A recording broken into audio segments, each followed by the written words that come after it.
এই দেশে এখনো তাদের গোপনীয় দুষ্কৃতিকারীরা তাদের কাজ তারা চলমান রেখেছে। আমরা তীব্র নিন্দা এবং প্রতিবাদ জানাচ্ছি এবং দর্শকের সর্বোচ্চ শাস্তি মৃত্যুদণ্ড দাবি করছি। এখন আমাদের মধ্যে জুলাই আগস্ট বিপ্লবের মধ্য দিয়ে যে নতুন রাজনৈতিক দল সংগঠিত হয়েছে, সেই দলের জাতীয় নাগরিক কমিটির জেলার সংগঠক জনাব পলাশ মাহমুদ ভাইকে কথা বলার জন্য আহ্বান।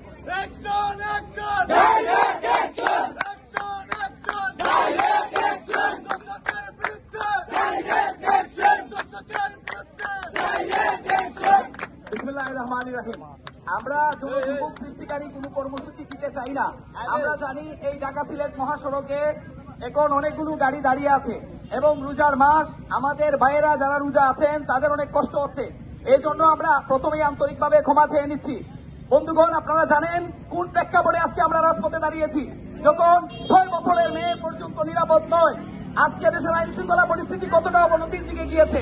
আপনাদেরকে আমরা যে কষ্ট দিচ্ছি, আপনাদের এই কষ্ট আমরা মনে করব আমাদের সেই দর্শিত গুণের সাথে আপনারা সংহতি প্রকাশ করছেন। আপনাদের সাময়িক যে কষ্ট হচ্ছে, এই কষ্টটাকে একটা সংহতি মনে করেই আমরা আপনাদের প্রতি বিনয়ের সাথে আমরা ধন্যবাদ জানাচ্ছি যে আপনারা ধৈর্য ধরে আপনাদের মূল্যবান সময় এখানে দিয়েছেন। আমরা 2 মিনিটের মধ্যে রাস্তা পরিষ্কার করে দিয়ে দিব, কিন্তু আমরা এই ঢাকা সিলেট মহাসড়কে দাঁড়িয়ে আজকে আমরা যে আমাদের যে মনের ক্ষোভ আমরা সেটা প্রকাশ করতে চাচ্ছি। আমরা প্রশাসনের উদ্দেশ্যে স্পষ্ট ভাষায় একটি বার্তা দিতে চাচ্ছি যে গভর্নমেন্টে যেই থাকুক, আগে কে ছিল আর এখন কে আছে আর ভবিষ্যতে কে আসবে, সাধারণ ছাত্র জনতা, এদেশের সাধারণ জনগণ এগুলো দেখবে না। তারা দেখবে দেশে ন্যায় বিচার প্রতিষ্ঠিত হয়েছে কিনা, দেশের মধ্যে সোশ্যাল সিকিউরিটি, জননিরাপত্তা আছে কিনা, মানুষ শান্তিতে আছে কিনা। না থাকলে আমরা সবসময় রাজপথে ছিলাম, আমরা এখনো আছি, ভবিষ্যতে আমরা থাকবো। এমনকি আমরা যে নতুন রাজনৈতিক বন্দোবস্তের কথা বলছি, সেই রাজনৈতিক নতুন বন্দোবস্তেও যদি দুরাচার, অপশাসন, নিপীড়ন, নৈরাজ্য, গণতন্ত্রহীনতা আমরা দেখতে পাই, আমরা এভাবেই মাঠে নেমে আসবো।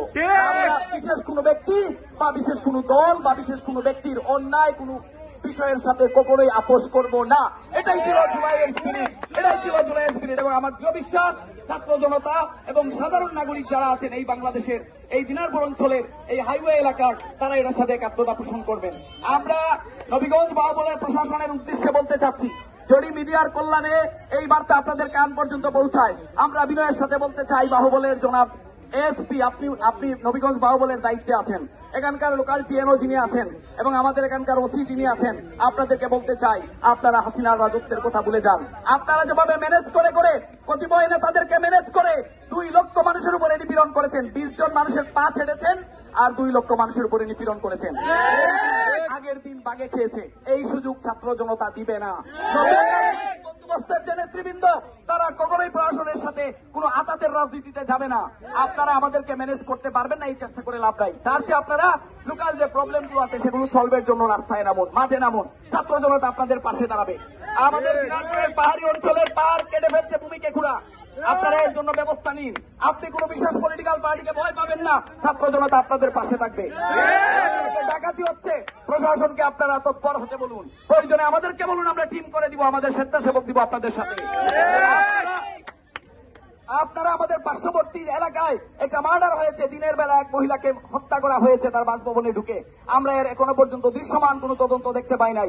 বাহুবলের এসপি, বাহুবলের টিএনও, বাহুবলের ওসি, আপনাদের দৃষ্টি আকর্ষণ করছি, আপনারা এই ব্যাপারে জনগণের সামনে তদন্ত কতটুকু অগ্রগতি হয়েছে সেগুলো ব্যাখ্যা দিন, এগুলো উপস্থাপন করুন, না হলে আবার উত্তেজিত জনতা বিস্ফোরণ করবে।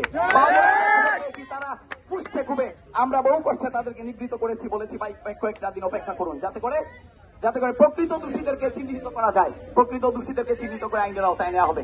আমরা জানি আমাদের দিনারপুর বরগুনায় গলতাইপুরে খুব সম্ভবত একটি চলন্ত মাইক্রোবাসে, একটি চলন্ত প্রাইভেট কারে আগুন দেওয়া হয়েছিল। এর মাধ্যমে প্রশাসনের কতিপয়